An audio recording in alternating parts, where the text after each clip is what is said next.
নমস্কার সবাইকে, কেমন আছেন সবাই? রিঙ্কুর ব্লগে সবাইকে ওয়েলকাম। আশা করি সবাই ভালো আছেন, মোটামুটি আমিও ভালো আছি। আজকের দিনটা শুরু করলাম সকাল থেকেই। কাটাকুটি সব কিছু রেডি করে নিয়েছি আমি, একদম সমস্ত কিছু কেটে নিয়েছি। পটল ভাজা করব, আর হচ্ছে ঘি করলা ভাজা করব, আর ডিমের তরকারি করব আজকে, আর লাউয়ের তরকারি করব। তো চলুন সব কিছু আপনাদের সাথে শেয়ার করার জন্য চলে এলাম। ছেলের সাথে একটু মজা করছিলাম, ওই যে ও আর আজকে স্কুল নেই, আমার সাথে খুবই মজা করছে। একদম মানে মাকে পেলে আর তো কিছু চাই না, ওর সাথে আমার একদম বেশি একটু মিল আছে আর কি। মানে সবসময় আমার কাছে গল্প করা, আমার সাথে খেলা, ওই জিনিসগুলো ওর খুবই আছে। তো সেই জন্যই রান্নাঘরে চলে এসেছে আমার সাথে গল্প করতে। আমাকে অনেক হেল্পও করে, জানেন তো, কি সুন্দর যা যা বলবো করে দেয় ছোটো ছোটো কাজগুলো। খুব ভালো ছেলে। তো যাই হোক, আমি এদিকে লাউটা একটু সেদ্ধ বসিয়ে দিয়েছি, আর বাকি কাজগুলো এদিকে করব আস্তে আস্তে। কড়াই চাপাবো, আর এদিকে আজকে নুন হলুদগুলো সব মেখে নিচ্ছি, যেগুলো পটল ওগুলো আছে। আর ভেবেছি আজকে মশলার ডিবাটা নোংরা হয়ে গেছে, জানেন তো। তো দেখি আগে রান্নাটা অর্ধেকটা কমপ্লিট করি, তারপরে করব। এদিকে স্যালাডগুলো কেটে রেখে দিলাম, সকালে আমাদের সব ভাত খাওয়ার সময় স্যালাড মানে খায় তো। তো সেগুলো যা যা ছিল কেটে দিলাম। তো ছেলেকে বললাম, ও কী সুন্দর ছুলে দিল, কেটে দিল, সব কিছু করে দিল। ও কাটতে পারে, আর ছুরিটা একদম বিশেষ ধার নেই, সেই জন্য ওকে দিতেও ভয় লাগে না। তো ও আস্তে আস্তে সাবধানে কাটেও। তো এইদিকে সব কিছু রেডি হয়ে গেছে আমার। আর এই যে বললাম আপনাদেরকে, মশলার ডিবাটা আজকে পরিষ্কার করব। কদিন ধরেই দেখছি নোংরা হয়ে গেছে একদম। তো যা যা মশলা বাকি আছে একটা প্লেটে ঢেলে নিচ্ছি, তারপরে ধুয়ে পরে রেখে দেবো। পরে আবার তখন কালকে মশলাটা ঢেলে নেব। তো সেই জন্য পরিষ্কার একবার করে না করলে না, এগুলো খুবই নোংরা লাগে। মানে এক সপ্তাহের মধ্যেই যেন একদম নোংরা হয়ে যায়। হড়বড় করে রান্না করা হয় তো যখন তখন, মানে ডিউটির জন্য তাড়াতাড়ি করে রান্না করা হয় এদিক ওদিক। তারপরে কখনো হাজবেন্ড করলো বা কিছু একটা করলো, নোংরা তো হবেই ঘরের জিনিস।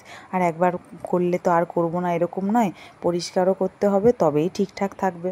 তো যেদিন সময় পাই সেদিন করে নিই। আজকে যেরকম সময় পেয়েছি, ভাবলাম যে আজকে পরিষ্কার করে নিই, এখন ধুয়ে রেখে দিই, পরে তখন বিকালে মশলাগুলো ঢেলে দিলেও হবে, কোনো অসুবিধা নেই। রান্নার জন্য তো অন্য জায়গা থেকে নেওয়াও যাবে। তো সেই জন্য আর কি। তো একটা পেপার পেতে আমি এগুলো রেখে দেবো, জলটা ঝরে যাবে, পেপারে পুরো লাগবে। আর দেখুন কী সুন্দর ঝকমকে পরিষ্কার হয়ে গেছে না। পরিষ্কার জিনিস খুবই ভালো লাগে, ভাঙা হোক বাট পরিষ্কার হলে খুবই পছন্দ হয়। আর এই যে এইদিকে আমি পেপার পেতে দিয়েছি, আর এগুলো রেখে দিলাম।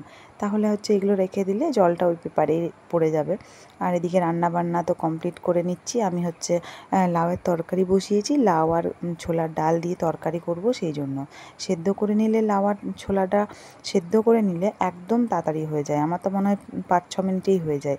মশলাটা কষে শুধু দিয়ে দেওয়া, আর তো কোনো কাজ নেই। খুবই তাড়াতাড়ি একটা রান্না, আর খুবই সুস্বাদু খেতে, আর হচ্ছে মানে স্বাস্থ্যকরও খাওয়া। তারপরে এদিকে তরকারিটা বসিয়ে নিয়ে আমি বাকি কাজগুলো করব। তরকারিটা তো হয়েই গেল, ওইটা এবারে নামিয়ে পরে এইদিকে হচ্ছে ইয়ে করব, কী নাম, কি পটল ভাজাটা আর হচ্ছে ঘি করলা ভাজাটা ভাবছি যে ইয়েতে করে দেবো। তার আগে ইয়েগুলো ধরে গেছে, বাসনগুলো হচ্ছে ইয়ে করে গেছে, কাজের দিদি মেজে পরিষ্কার করে ওখানে জল ঝরতে দিয়ে যায়। তো সময় জলটা ঝরে গেলে যখন আমি সময় পাই তখন উঠিয়ে নিই, বা হাজব্যান্ড থাকলে উনিও উঠিয়ে নেন। তো সেই জন্য আমি হচ্ছে আজকে ভাবলাম যে এখন ফাঁকা আছি, এই সময় বাসনগুলো সব গুছিয়ে নিই। তাই একে একে র্যাকে সব বাসনগুলো নামিয়ে দিচ্ছি। রান্নাঘরটা একদমই ছোটো, যে বাসনগুলো ধুয়ে এখানটাতে রাখবে সেইটা জায়গা নাই। সেই জন্য বাইরেটাতেই বারান্দাটা রেখে দেয়, আমার সময় হলে আমরা উঠিয়ে নিই। সেই জন্য ওগুলো উঠিয়ে নিচ্ছি, পরিষ্কার করে সব কিছু উঠিয়ে নেব। তারপরে পটল ভাজা আর হচ্ছে কাললা ভাজাটা করে নেব। সংসারের মনে হয় যে শুধু রান্নাটুকু বা কিছু, কিন্তু এর মধ্যে যে কত কাজ লুকিয়ে থাকে শুধুমাত্র সংসারের মেয়েরাই জানে।